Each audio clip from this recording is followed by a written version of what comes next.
In my starter guide, I stated this. The ease of this climb will depend on if you can counter the primary element of each floor. If you do not have the damage dealer that counters that element, you're probably in for a rough time. This is wrong. Tower of Pride was easy, but there's much, much more to Tower of Pride that will demand a lot out of you.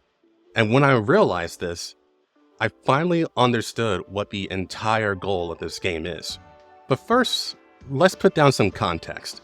Here's how you do it. Build your primary team, craft ultra rare gear, get 2 or more extra strong DPS with high grid range, craft more ultra rare gear, then upgrade key potential liberations.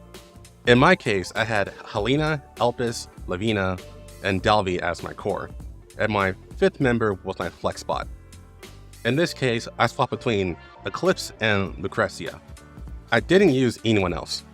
I pretty much ignored Elemental Advantage, and my team got through all the floors with only a smidge of difficulty. And that was mainly because Levia got knocked out on the final floor, and before I could restart the fight, the enemy team died from dots, and I was forced to carry on with just 4 members. Even so, the final boss wasn't hard. If I had Levia, it would have been a turn 1 sweep. Now, at this point, my account is just under a month old. In Gacha time, that's pretty fast. You can argue I made a new account at a good time, but I actually made this account right after the anniversary banners, just so I could be as relatable as possible for the videos I was making.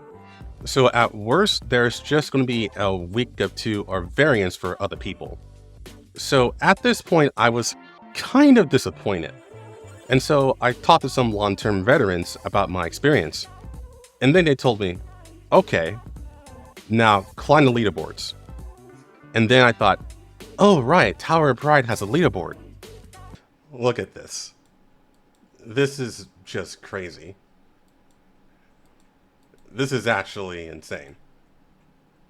It only shows the top 300, but everyone on there has max score. And the reason why you want max score is because of the maximum rewards. So even though there is a leaderboard, you're not really competing with anyone. You just want max score so you can have the wealth. But here's the thing, it's not easy.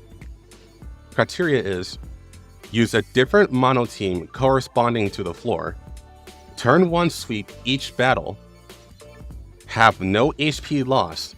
This means HP draining abilities are a no-go as well.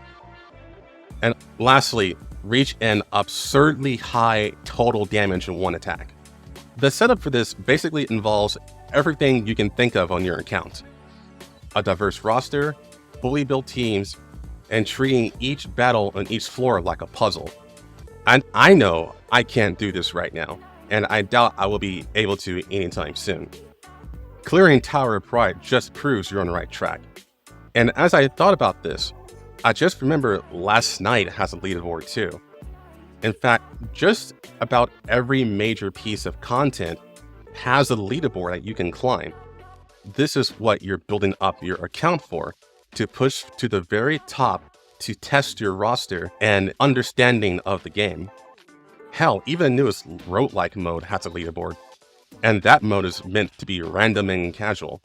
And when you account for the other towers, which do not refresh, their stat bloat is much higher and has 4 specific debuffs on your team, like taking double damage. And remember, there's still those bonus rewards like everyone surviving and clearing within 8 turns. This demands even more strategic play to do a full sweep. So with this, I've realized what the formula of the game is using to keep players invested, besides the fan service, of course. And I know some people hate leaderboards with a passion because they just hate the idea of PvP in general, but I've always enjoyed a game embracing the idea of competition. So with this knowledge, you can now gear yourself towards an ultimate goal. Take care.